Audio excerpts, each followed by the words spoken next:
सभी को जय मसीह की। मैं परमेश्वर का धन्यवाद देती हूँ कि उन्होंने एक मौका दिया कि हम फिर से आपके साथ वचन के द्वारा आपसे बातचीत कर सकते हैं। आइए हम प्रार्थना में चलें।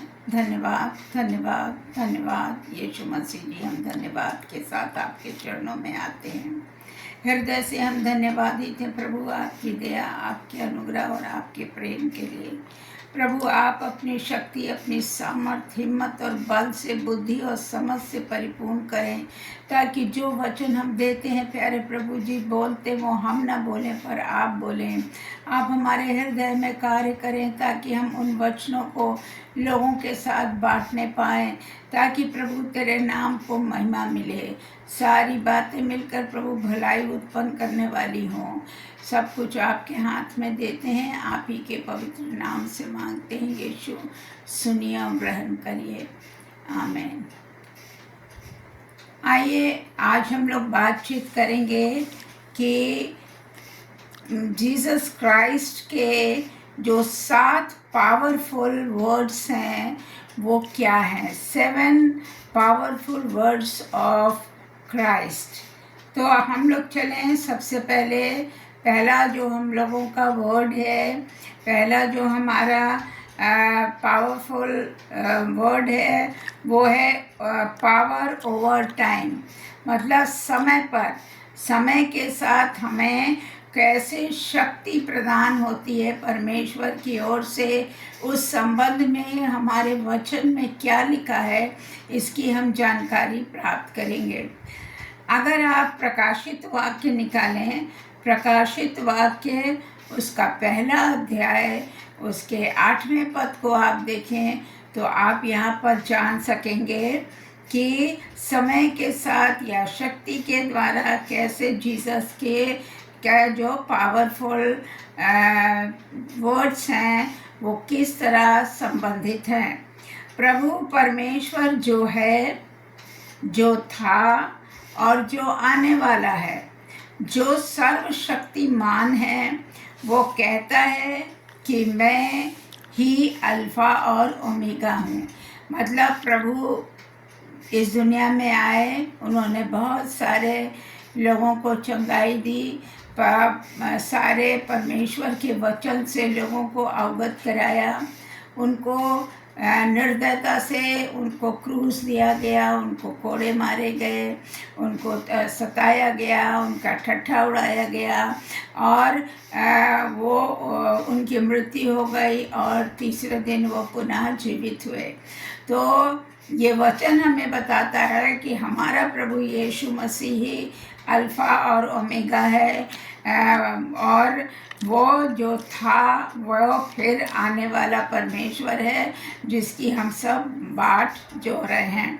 अगर आप प्रकाशित वाक्य 1 ही के 20 पद को देखें, प्रकाशित वाक्य 1 के 20 पद को देखें तो देखिए वहाँ क्या लिखा है। उन 7 तारों का भेद जिन्हें तूने मेरे दाहिने हाथ में देखा था, और उन 7 सोने की दीवटों का भेद, वे 7 तारे 7 कलीसियाओं के दूत हैं, और वे 7 दीवटें 7 कलीसियाएं हैं। मतलब कलीसिया क्या है, इसमें परमेश्वर के वचन के द्वारा हम जान सकते हैं कि किस तरह से परमेश्वर का वचन कितना प्रभावशाली, शक्तिशाली है, और किस तरह से उसके दाहिने हाथ में जो है वो परमेश्वर की सामर्थ निहित होती है। आप देखिए परमेश्वर का वचन बताता है, मत डर, मैं तेरे साथ हूँ, इधर उधर तू मत ताक, मैं तेरा परमेश्वर हूँ, मैं तेरी सहायता करूँगा और तुझे अपने दाहिने हाथ से संभाले रहूँगा। तो परमेश्वर का दाहिना हाथ सामर्थी हाथ है जिससे कि वो हम लोगों को संभालता है।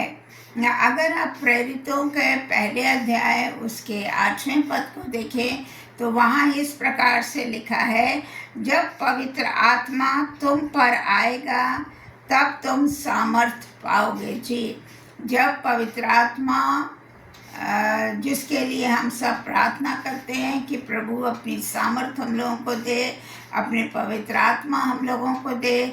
तो जिस समय पवित्र आत्मा हमारे ऊपर आएगा और यरूशलेम और सारे यहूदिया और सामरिया में और पृथ्वी के छोर तक मेरे गवाह होंगे। जब हम परमेश्वर की आत्मा से परिपूर्ण हो जाएंगे, जब हम परमेश्वर के वचन को पढ़ेंगे, उसको अपने हृदय में रख छोड़ेंगे और उसके अनुसार ही अपने कार्यों को करेंगे, और तब हम परमेश्वर के सच्चे गवाह ठहरेंगे और उसकी बातों को हम दूर दूर तक जगहों में लोगों को बताने वाले हो सकेंगे।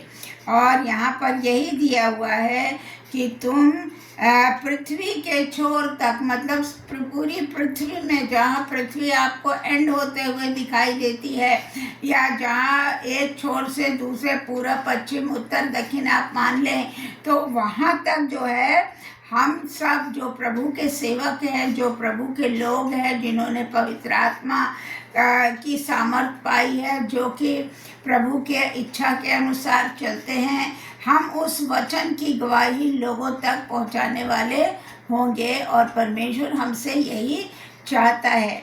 अगर हम इसके 7वें पद को देखें तो वहाँ भी देखिए आप क्या लिखा है।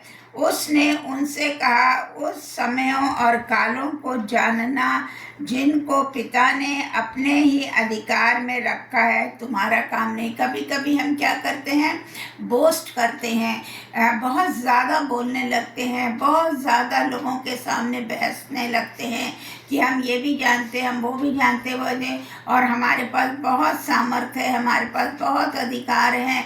परमेश्वर अधिकार और सामर्थ्य तो देता है, लेकिन हम उन सीमाओं को लांघ नहीं सकते। तो यहाँ पर यही बता रहा है कि उसने वो अधिकार अपने हाथों में रख रखे हैं और वो अपने समय पर उसको पूरा करेगा।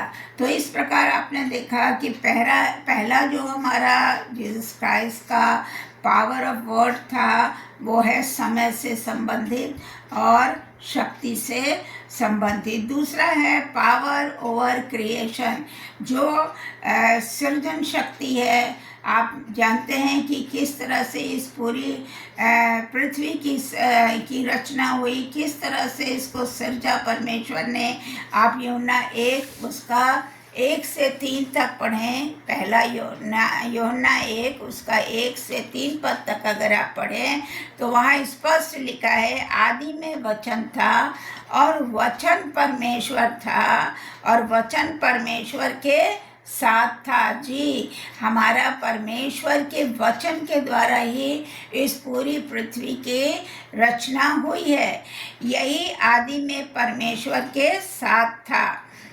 सब कुछ उसी के द्वारा उत्पन्न हुआ। आप जानते हैं कि ये पूरी पृथ्वी जो है वो परमेश्वर के वचनों के द्वारा जो है सृजी गई है। इसमें कोई वस्तु उसके बिना, मतलब ऐसा नहीं है कि किसी मनुष्य ने कर दिया, किसी देवी देवता ने कर दिया, ऐसा कुछ नहीं है। ये परमेश्वर ने इस पूरी पृथ्वी को सृजा है, बनाया है। अगर आप कुलूसियों निकालें, उसका पहला अध्याय निकालें, उसके 16-17 पद में देखिए क्या लिखा है, क्योंकि उसी में सारी वस्तुओं की सृष्टि हुई है। किसमें? परमेश्वर के वचन के द्वारा। परमेश्वर ने अपने वचन से इससे पूरी पृथ्वी की है, सृष्टि की है। स्वर्ग ही की हो अथवा पृथ्वी की हो, देखी हो या अनदेखी हो, क्या सिंहासन, क्या प्रभुताएं, क्या अधिकार, सारी वस्तुएं उसी के द्वारा, उसी के लिए सृजी गई है। सब कुछ परमेश्वर के द्वारा सृजा गया है। इसमें किसी की कोई दखल अंदाजी नहीं है, इसमें कोई देवी देवता का कोई रोल नहीं है। केवल परमेश्वर ने ही इस पूरी पृथ्वी को बनाया है और वही सब वस्तुओं में प्रथम है। और वही कभी इससे पहले हम लोग देखा था कि परमेश्वर क्या कर रहा है, वो अल्फा और ओमेगा है, वो प्रथम है और अंतिम भी है। और सब वस्तुएं उसी में स्थिर रहती हैं। जितना कुछ उसने बनाया है ये सब प्रभु यीशु मसीह में ही स्थिर हैं, उसी के वचनों के द्वारा ये सृजी गई हैं। तीसरा जो परमेश्वर का जो एक पावरफुल वर्ड है या पावरफुल जो भी बातें हैं वो है पावर ऑफ ओवर एंजल, स्वर्गदूतों के विषय में। शक्तिशाली स्वर्गदूत शक्तिशाली स्वर्गदूत के बारे में है। प्रकाशित वाक्य उसका 1 अध्याय उसका पहला पद अगर आप देखें तो वहाँ पे स्पष्ट लिखा हुआ है, यीशु मसीह का प्रकाशित वाक्य जो उसे परमेश्वर ने इसलिए दिया कि वो अपने दासों को वे बातें जिनका शीघ्र होना आवश्यक है दिखाए और उनसे अपने स्वर्गदूतों को भेजकर उसके द्वारा अपने दास यूहन्ना को बताए। यूहन्ना को इन बातों का पता कैसे चला? यूहन्ना के पास परमेश्वर ने स्वर्गदूत को भेजा जिसने कि उसे ये सारी बातें बताई। इब्रानियों का अगर आप पहला अध्याय निकालिए उसके 16 से 18 पद को अगर हम देखें, इब्रानियों 1 16 से 18 पद को अगर आप देखें तो वहाँ इस प्रकार लिखा है, और जब पहलौठे को जगत में फिर लाता है। कौन? प्रभु यीशु मसीह को फिर लाने की बात हो रही है। तो कहता है कि परमेश्वर के सब स्वर्गदूत उसे दंडवत करेंगे। जब हमारा प्रभु यीशु मसीह आएगा तो जितने स्वर्गदूत हैं वो सारे लोग परमेश्वर को दंडवत करेंगे। और स्वर्गदूतों के विषय में वो ये कह रहा है, क्या कह रहा है? कि वो अपने दूतों को पवन पर और अपने सेवकों को धधकती आग बनाता है। मतलब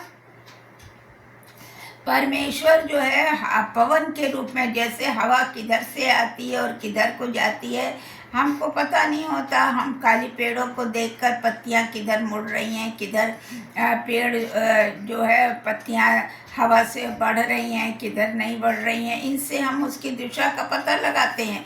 लेकिन क्या है, वचन क्या कह रहा है कि वो अपने जो दूतों को पवन के, मतलब जो उसके स्वर्गदूत होंगे वो वायु के समान, पवन के समान होंगे और अपने सेवकों को धधकती हुई आग, मतलब उनके अंदर इतना जोश होगा उस जो सेवक होंगे और उनमें इतना वचन की भरपूरी होगी।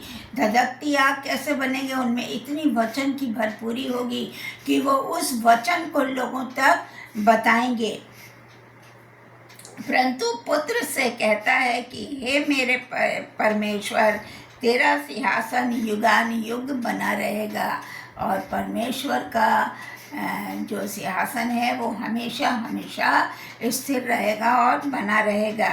तेरा राज्य का राजदंड न्याय का राजदंड होगा। और जैसा आप जानते हैं और आप बार बार इस चीज़ों के बारे में लोग आपको सेवक लोग भी बताते हैं कि अंतिम समय आएगा जब हमने जो गलतियां की हैं, हमने अगर क्षमा नहीं मांगी और हमारे अपराध क्षमा नहीं हुए हैं तो हमको क्या होगा? उस न्याय सिंहासन के सामने जब हम खड़े होंगे तो हमको हमारे कर्मों के अनुसार दंडित करेगा परमेश्वर। और उसका जो है राजदंड जो है न्याय का वो हम पर उसका इस्तेमाल किया जाएगा। अगर आप इब्रानियों पढ़ें, इब्रानियों के 13 अध्याय उसके 14 पद को आप देखें तो वहाँ इस प्रकार से लिखा है, क्योंकि हमारा कोई स्थिर रहने का वाला नगर नहीं है। मतलब ये दुनिया जिसमें हम आज रह रहे हैं वो हम यहाँ परदेसी के रूप में हैं, ये हमारा घर नहीं है। एक दिन वो समय आएगा जब हम परमेश्वर के न्याय आसन के सामने खड़े होंगे और हमने अगर पापों की क्षमा नहीं मांगी है, गलती तो हम सब ने की है, क्योंकि हम पाप तो हमारे आदम हवा के द्वारा हुआ और उनकी वंशज से ही हम लोग हैं। तो हम लोग भी पाप करते हैं, बहुत सारे पाप करते हैं। झूठ बोलना, अन्याय करना, चोरी करना, घूस लेना, ऐसे बहुत सारे हम अन्याय करते हैं। दूसरों को सताना, गाली देना, दूसरों की आलोचना करना, ऐसे बहुत सारे हम लोग अपराध करते हैं। पर अगर हम इन अपराधों की क्षमा परमेश्वर से नहीं मांगते हैं तो क्या होगा? हम उस जब न्याय के सामने खड़े होंगे, परमेश्वर के सामने होंगे, यीशु के सामने होंगे, तो हमारे कर्मों के अनुसार ही हमको दंड मिलेगा। वरन हम एक आने वाले नगर, मतलब लेकिन हमको अभी से तैयारी करनी है, अभी से परमेश्वर को वचन अपने हृदय में रख छोड़ना है, वचन को लोगों तक पहुंचाना है, क्योंकि परमेश्वर ने केवल एक काम हम लोग को सौंपा है कि हम परमेश्वर के वचन को लोगों तक पहुंचाएं। और वचन बताता है कि यदि कोई विश्वास करता है तो हम लोग उसको बपतिस्मा दिला सकते हैं, हम उसको वचन से पूरी अच्छी तरह से सिखा सकते हैं, उसकी बातों को हम उन्हें बता सकते हैं। तो ये हमें करने की आवश्यकता है। इसमें स्वर्गदूतों का भी एक अहम रोल है। नेक्स्ट जो हमारा है, पावर ओवर डेथ। कैसे मृत्यु पर परमेश्वर के संबंध में परमेश्वर का क्या पावर, क्या शक्ति उसने बताई है। अगर आप प्रकाशित वाक्य 1 पहला अध्याय उसके 18 पद को पढ़ें तो देखिए क्या लिखा। मैं मर गया था और अब देख मैं युगान युग जीवित हूँ। कौन? प्रभु यीशु मसीह मर गया था, लेकिन अब वो जीवित है, परमेश्वर के पास है। और मृत्यु और अधोलोक की कुंजियाँ मेरे पास है। मतलब मृत्यु जब होगी, हमारा न्याय होगा, तो हम स्वर्ग में जाएंगे या हम नरक में जाएंगे, ये दोनों की कुंजियाँ उसी के पास हैं। प्रभु यीशु मसीह न्याय के समय जो है हमारे कर्मों के अनुसार हमें प्रतिफल मिलेगा। प्रकाशित वाक्य अगर आप 2 अध्याय देखिए, उसके 8वें पद को देखिए तो वहाँ लिखा है, समोरना की कलीसिया के दूतों को ये लिख कि जो प्रथम और अंतिम है, जो मर गया था अब जीवित हो गया। मतलब वो बता रहा है कि तो लोगों को, कलीसियाओं को, लोगों को बता दे कि जो प्रभु यीशु मर गया था वो अब जीवित है और वो अंतिम दिन फिर न्याय के सिंहासन पर विराजमान होकर आएगा। और प्रेरितों के काम को अगर आप देखें, प्रेरितों के काम 2 अध्याय उसका 23-24 पद देखिए, इस प्रकार से कहता है, उसी को जब वो परमेश्वर की ठहराई हुई मनसा और होनहार के ज्ञान के अनुसार पकड़वाया गया, तो तुमने अधर्मियों के हाथ से उसे क्रूस पर चढ़वाकर मार डाला।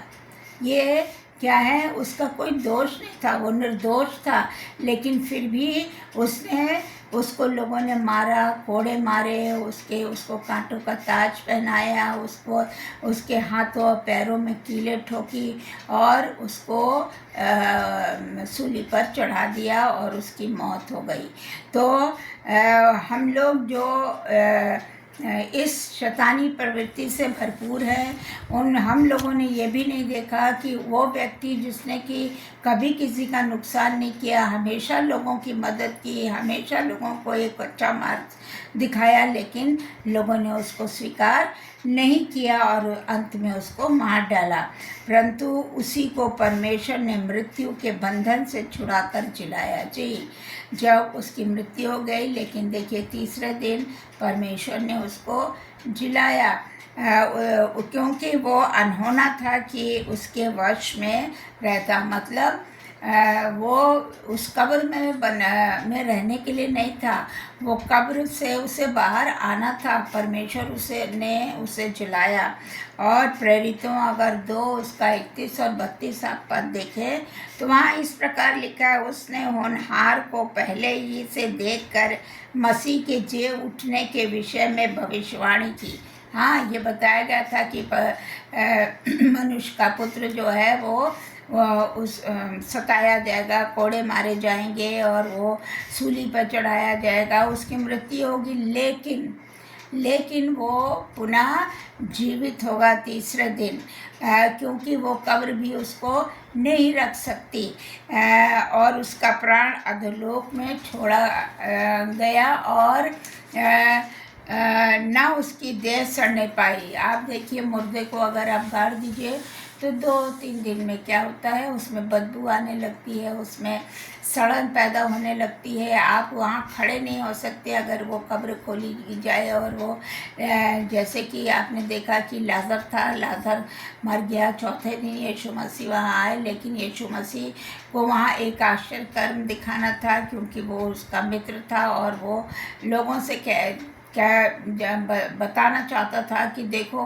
परमेश्वर के लिए कोई काम असंभव नहीं है, और उसने लाजर को जीवित किया। इसी तरह से उसने यहाँ पर बताया जा रहा है कि यीशु कब्र में ज़रूर रखा गया, मरा भी और कब्र में भी रखा, लेकिन उसकी लाश सड़ी नहीं, उसमें कोई बदबू नहीं, कुछ नहीं।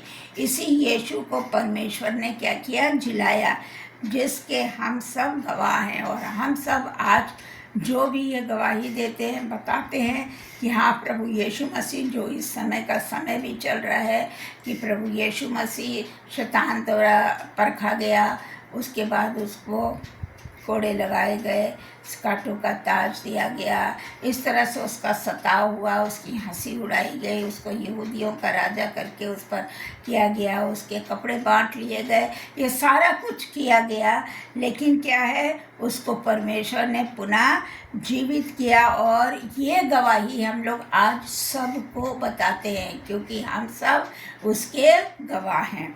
अब नेक्स्ट देखिए, जो हम लोगों का वो है पावर ओवर द डेस्टिनी, भाग्य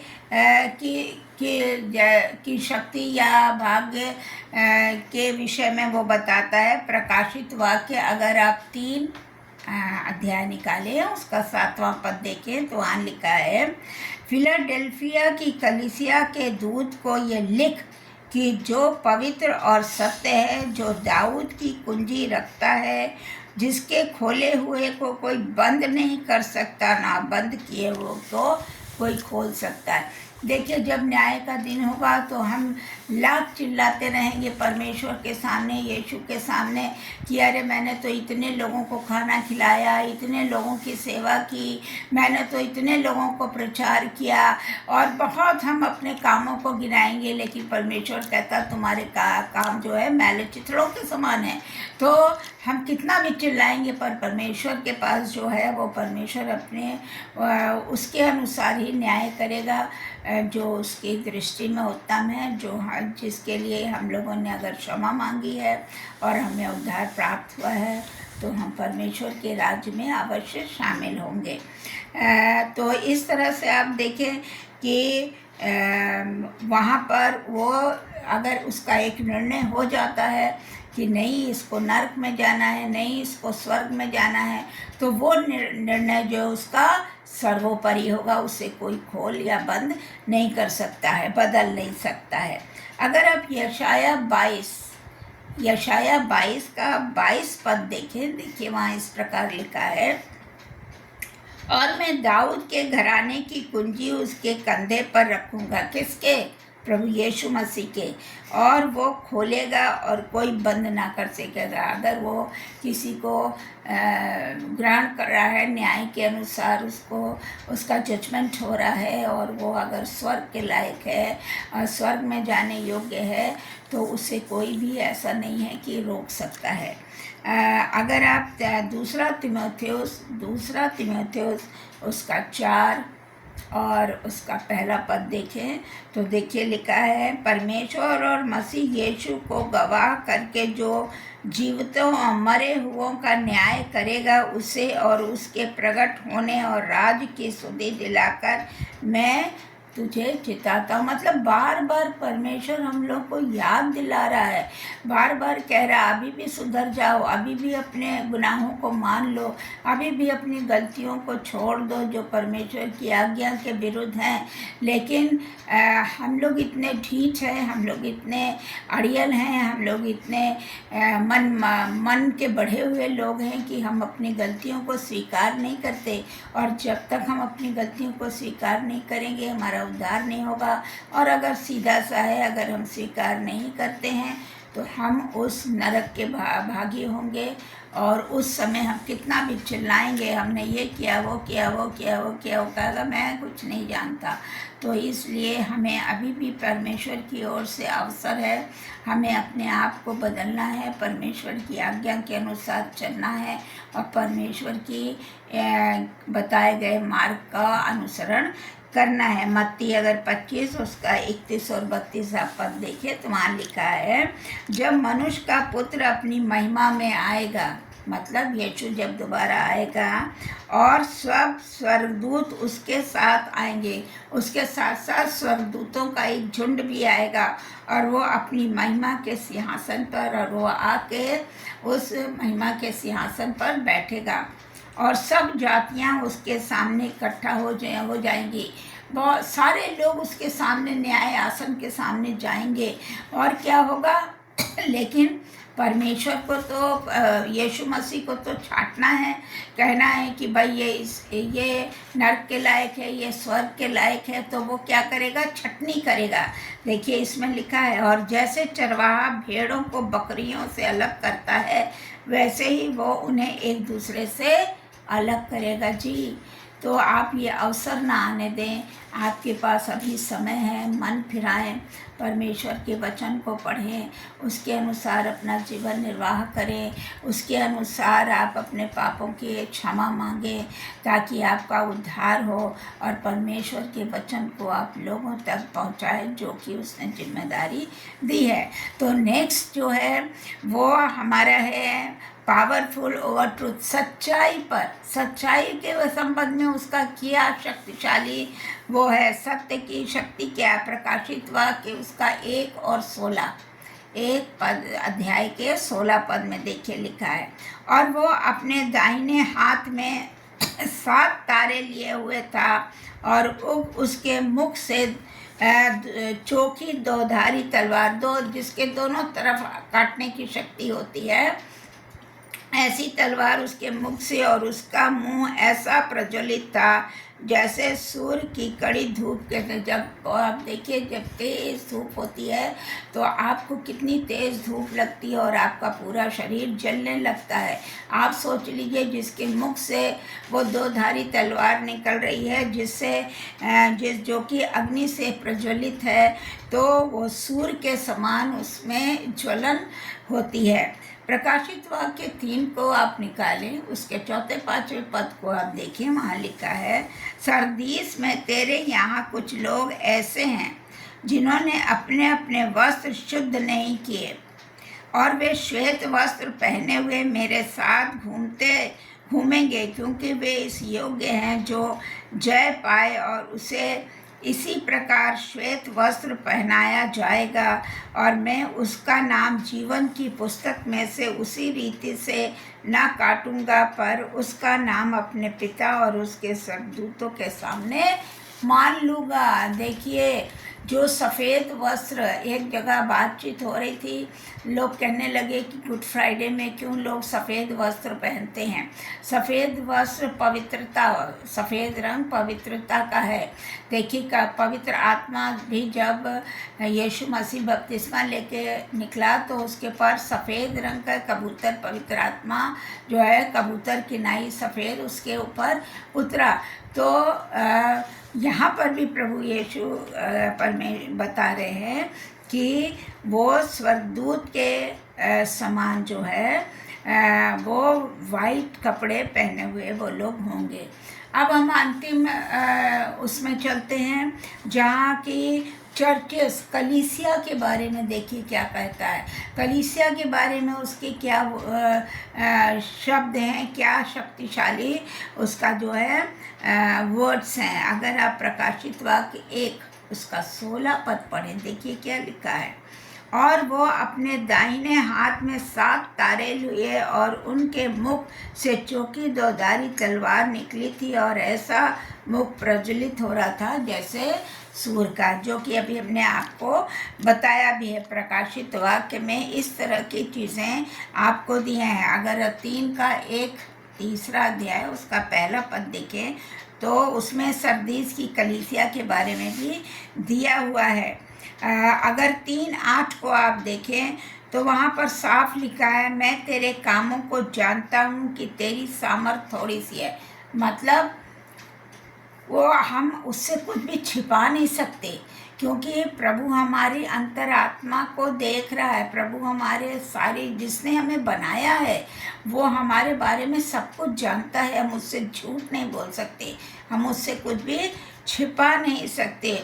और तूने मेरे वचन का पालन किया, उसने कहा कि तूने तो मेरे वचन का पालन किया और मेरे नाम का इनकार नहीं किया। ऐसे लोग जो परमेश्वर के, अभी देखिए सताव कैसे लोगों को सताया जा रहा है, लेकिन वो परमेश्वर को नहीं छोड़े, क्योंकि परमेश्वर उनको नहीं छोड़ता। क्योंकि ये साफ लिखा हुआ है कि जो परमेश्वर के सेवकों को, परमेश्वर के लोगों को सताएगा उसको परमेश्वर दंडित करेगा। सो हमें परमेश्वर के नाम से इनकार करने की आवश्यकता नहीं है। कुलुसियों 1:18 को आप देखिए, वहाँ स्पष्ट लिखा हुआ है, और वही देह अर्थात कलीसिया का सिर है। कौन? प्रभु यीशु मसीह, वो कलीसिया का सिर है, और वही आदि है, और वही मरे हुओं में से जी उठने में वो पहलौठा, और सब बातों में वही प्रधान है। कोई और व्यक्ति हुआ ही नहीं दुनिया में जो कि मरकर जीवित हुआ हो, ठीक है। और वो फिर स्वर्ग पर लोगों के बीच दिखाई दिया, फिर उसके बाद वो स्वर्ग पर उठा लिया गया। और लेकिन ऐसा कोई भी नहीं है, तो केवल केवल केवल यीशु मसीह है जो कि न्याय के दिन आएगा और हम लोगों का न्याय करेगा। सो मेरे भाई बहनों, मेरी आपसे यही निवेदन है कि आप उस न्याय के दिन के लिए अपने आप को तैयार करें। आप उन सारी चीज़ों को जो परमेश्वर जिसकी विरोध में है, जो परमेश्वर को अच्छी नहीं लगती हैं, जिसको करने के लिए परमेश्वर सदैव मना करता है, उनको हमें छोड़ना है और हमें परमेश्वर की आज्ञा के अनुसार और परमेश्वर के वचन को अपने हृदय में रखना है, ताकि हम परमेश्वर के वचन से लोगों को बता सकें। वो हमारा वो वचन जो है उसे हमें अपने उस पुस्तक के में नहीं, पर हमारे हृदय में वो पुस्तक पूरी आनी चाहिए, वचन पूरे आने चाहिए, ताकि वो पुस्तक हमारे पास हो अथवा ना हो, हम उस वचन से ही लोगों को परमेश्वर के बारे में सब कुछ बता सकते हैं। सो मेरे प्यारे भाइयों, आपने देखा कि कैसे परमेश्वर ने 7 चीज़ों के बारे में, उसके 7 प्रभावशाली शब्द क्या थे, 7 प्रभावशाली उसकी जो पावरफुल बातें थी वो क्या थी, वो मैंने आज आपको आपके साथ विचार किया है। सो हम लोग इंतज़ार करेंगे अपने प्रभु यीशु मसीह के आने का, और अपने आप को उससे पहले हमें तैयार करने की ज़रूरत है, ताकि जब परमेश्वर आए तो हम उसके न्याय आसन के सामने खड़े हों और परमेश्वर के साथ हम जाएं। वो जब भेड़ और बकरियों को अलग करेगा तो हमें परमेश्वर अपनी इच्छा अनुसार इस्तेमाल करे, अपनी इच्छा अनुसार आगे बढ़ाए, यही हमारी विनती है परमेश्वर से। सो प्यारे भाई बहनों, आप परमेश्वर की आज्ञाओं को वचन के अनुसार पढ़ें, सोचें, समझें और उसका अनुसरण करें और लोगों को बताने वाले हो सकें। प्रभु में आप सबको मेरा सलाम। Good night.